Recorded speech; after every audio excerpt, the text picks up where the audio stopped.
ഓ ഭാഗ്യവാൻ. മാല, മുല്ലപ്പൂമാല, പൂമാല.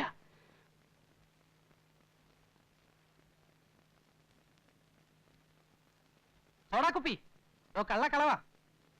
കണ്ണും ചെവി മൂക്കൊന്നും ശരിയല്ലെങ്കിലും താൻ ആള് വിളഞ്ഞ വിത്ത. ഇക്കണക്കിന് തന്നെ എങ്ങനെ വിശ്വസിക്കും? ഒളിഞ്ഞു നോട്ടവും സൂത്രപ്പണിയൊക്കെ കയ്യിലുണ്ടല്ലേ? അതേ ഗോപാലകൃഷ്ണ, വെറുതെ അനാവശ്യം പറയരുത്. ഞാനിപ്പോ ഇങ്ങോട്ട് വന്ന് കേറിയതേ ഉള്ളൂ. അതിനുശേഷമേ ഞാൻ കണ്ണാട വെച്ചിട്ടുള്ളൂ. ഇപ്പൊ താൻ സംസാരിച്ചു തുടങ്ങിയപ്പോഴാണ് ഇതും ചെവിയിൽ വെച്ചത്.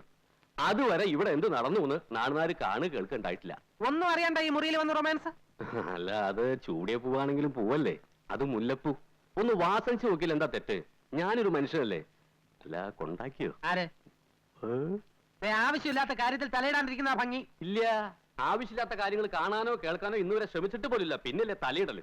ഹലോ, എന്റെ ബ്രേക്ക്ഫാസ്റ്റ് എടുത്ത് വെക്കണം. സാറിങ് വന്നിട്ട് പോരെ, നേരം വെളുത്തല്ലേ ഉള്ളൂ. അതിനും പാടാ മറ്റത്. സാറ് ചാട്ടവും ഓട്ടവും കാര്യങ്ങളും ഒക്കെ കഴിഞ്ഞ് വരുമ്പോ ഒരു സമയമാവും. അതുവരെ ഞാൻ എന്തിനാ വിശന്നിരിക്കണേ? അങ്ങേർക്ക് ആഹാരത്തിനേക്കാൾ താല്പര്യം മറ്റു ചില കാര്യങ്ങളാ. നമുക്ക് വയറാണ് പ്രശ്നം. അതുകൊണ്ട് അങ്ങനെ തോന്നും പോരട്ടെ. എനിക്ക് അതുവരെ കാത്തിരിക്കാനൊന്നും നേരമില്ല. ഇതാണ് പറഞ്ഞ അവനൊരിക്കേണ്ടടുത്ത് അവനൊരുത്തലേക്ക് അവിടെ പട്ടി കയറിയിരിക്കുന്നു. എന്താ പറഞ്ഞില്ല. അടുക്കളക്കാരന്റെ കാര്യം നോക്കിയാൽ മതി. അത്രേ ഉള്ളൂ. അതുപോലെ ഡ്രൈവർ വണ്ടിക്കാരി മാത്രം നോക്കിയാൽ മതി. വണ്ടിയുടെ ചക്രം മാത്രം പിടിക്കുക.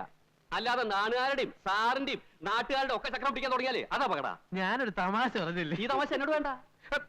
ഒന്ന് പോടാ അവിടുന്ന്.